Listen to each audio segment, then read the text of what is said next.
Australia will give Pacific nations an extra $80 million over the next 4 years, aimed at mitigating the effects of climate change. But the funding promise may not go far enough for critics who want Australia to do more to address the issue. Political editor Chris Uhlmann reports from Micronesia. From a meeting of some of the largest nations on Earth, Malcolm Turnbull flew out for a gathering of some of the smallest.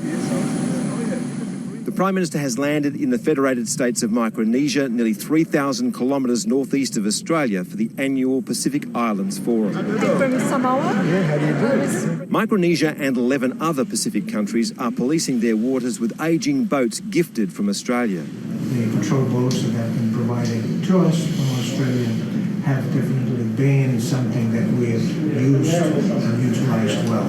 Thank you very much. Those boats are to be replaced by a fleet of 21 built in Perth and maintained in Cairns.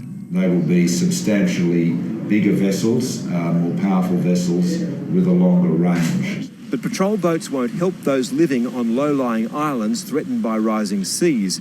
Australia came under sustained attack for its lack of leadership on climate change at last year's forum. This year, Malcolm Turnbull came bearing another $80 million for a mitigation fund. $75 million of it goes to specifically to disaster relief. The gesture is unlikely to quell the criticism of those who say that the best thing that Australia could do for the region is to show more ambition in cutting its own carbon emissions. And another sore point with a near neighbour is the looming closure of the detention centre on Manus Island.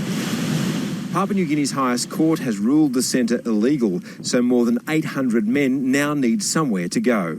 Australia won't have them, and the idea that refugees will be settled in PNG, as once promised, has evaporated. Chris Uhlmann, ABC News, Ponape.